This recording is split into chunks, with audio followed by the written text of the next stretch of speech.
తెలంగాణ శీతాకాల అసెంబ్లీ సమావేశాలకు BRS ready అయింది. బీఆర్ఎస్ అధినేత ప్రతిపక్ష నాయకుడు కేసీఆర్ ఈసారి అసెంబ్లీ సమావేశాలకు హాజరయ్యే అవకాశం ఉంది. ఈ నెల 29 నుంచి ప్రారంభమయ్యే అసెంబ్లీ సమావేశాలకు తాను వస్తానని పార్టీ శ్రేణులకు కేసీఆర్ తెలిపినట్టు సమాచారం.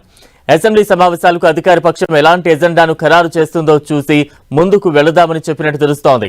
కాంగ్రెస్ హామీలు వైఫల్యాలపై నిలదీయాలని నిర్ణయించారు బీఆర్ఎస్ అధినేత కేసీఆర్. అంతేకాదు పాలమూరు రంగారెడ్డి ఎత్తిపోతల పథకంపై కాంగ్రెస్ తీరును ప్రజల్లో ఎండగట్టాలని పార్టీ శ్రేణులకు ఆయన దిశానిర్దేశం చేశారు. పార్టీ ముఖ్య నాయకులకు కేసీఆర్ ఎర్రబల్లిలోని ఫామ్ హౌస్ లో సమావేశమయ్యారు. అసెంబ్లీ సమావేశాల్లో పార్టీ పరంగా అనుసరించే వ్యూహంపై నేతలకు దిశానిర్దేశం చేశారు. పాలమూరు రంగారెడ్డి ప్రాజెక్టు అంశంపై అటు అసెంబ్లీ సమావేశాల్లో ఆ తర్వాత క్షేత్రస్థాయిలో బలంగా పోరాటం చేద్దామని నేతలకు దిశానిర్దేశం చేసినట్టు తెలుస్తోంది. కేంద్ర రాష్ట్ర ప్రభుత్వాల వైఖరి కారణంగా తెలంగాణకు అన్యాయం జరుగుతోందని ఆందోళన వ్యక్తం చేసినట్టు తెలిసింది. పాలమూరు రంగారెడ్డి ప్రాజెక్టు అంశంపై అసెంబ్లీ సమావేశాల తర్వాత మహబూబ్ నగర్ సమీపంలోని మండల కేంద్రంలో భారీ బహిరంగ సభ నిర్వహించాలని నిర్ణయించినట్లుగా తెలుస్తోంది. అసెంబ్లీ సమావేశాలు 15 రోజులుండేలా అధికార పక్షాన్ని డిమాండ్ చేయాలని సమావేశంలో నిర్ణయించినట్లు పార్టీ వర్గాలు తెలిపాయి.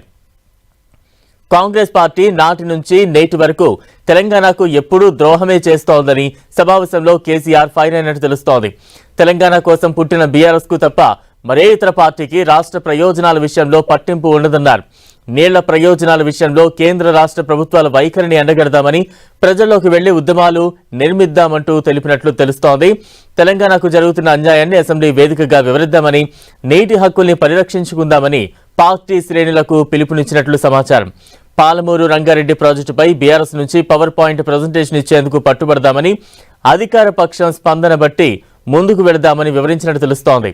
పాలమూరు రంగారెడ్డి ప్రాజెక్టు అంశంపై నిర్వహించే భారీ బహిరంగ సభకు ఇప్పటి నుంచే సన్నద్ధం కావాలని కోరారు కేసీఆర్. వాల్ పోస్టర్లు, కరపత్రాలను సిద్ధం చేయాలని సూచించారు.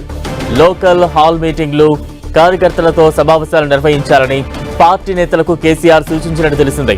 నల్గొండ జిల్లాలో మునుగోడు, దేవరకొండ నియోజకవర్గాలతో పాటు వికారాబాద్, ఉమ్మడి మహబూబ్ నగర్ జిల్లాల నుంచి భారీగా జన సమీకరణపై సమావేశంలో చర్చించినట్టు తెలుస్తోంది.